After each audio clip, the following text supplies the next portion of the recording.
Cinema ఇండస్ట్రీలో megastar చిరంజీవికి చాలా మంచి గుర్తింపు ఉంది. ఆయన తీసిన సినిమాలు అతనికి గొప్ప గుర్తింపును సంపాదించి పెట్టడమే కాకుండా యావత్ ఇండియన్ సినిమా ఇండస్ట్రీలో తెలుగు సినిమా స్థాయిని అయితే పెంచిన నటులో కూడా ఒకరు కావడం విశేషం.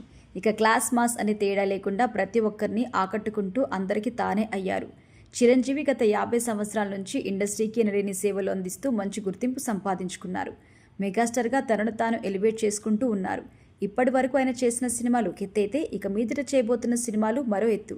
ప్రస్తుతం ఆయన వశిష్ఠ డైరెక్షన్లో విశ్వంబర అనే సినిమా చేస్తున్నారు.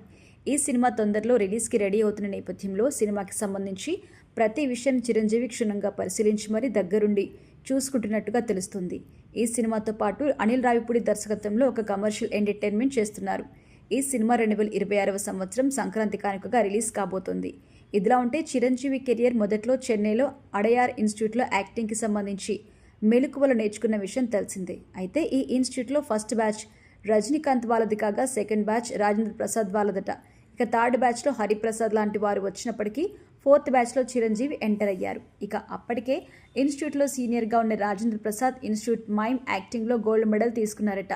ఇక ఇన్స్టిట్యూట్ అయిపోయిన తర్వాత సినిమా అవకాశాల కోసం ప్రయత్నిస్తున్న సందర్భంగా ఆయన కొద్ది రోజుల వరకు ఏ అవకాశం లేకపోవడంతో ఏం చేయాలో తోచక ఇన్స్టిట్యూట్లోకి వెళ్ళి అటు ఇటు తిరుగుతూ ఉండేవారట. ఇక అక్కడ ఉన్న ప్రొఫెసర్ ఎందుకు అటు ఇటు తిరుగుతున్నావు, నీ జూనియర్స్కి క్లాసులు తీసుకుని చెప్పొచ్చు కదా అనడంతో ఆయన ఇన్స్టిట్యూట్కి వెళ్ళి మైమ్ క్లాసులు చెప్పడం స్టార్ట్ చేసేవారట.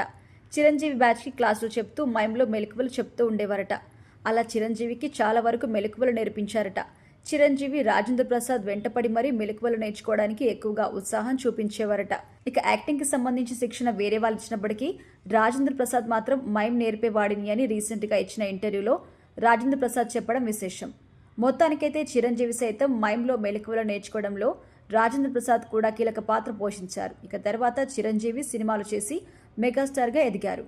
రాజేంద్ర ప్రసాద్ కామెడీ సినిమాలు చేసుకుంటూ నట కిరీటిగా ఎదిగారు. ఇప్పటికీ చిరంజీవి రాజేంద్ర ప్రసాద్ ఇద్దరు మంచి ఫ్రెండ్స్గా ఉన్నారు. వీళ్ళ కాంబినేషన్లో హిట్లర్, డాడీ లాంటి సినిమాలు కూడా వచ్చాయి.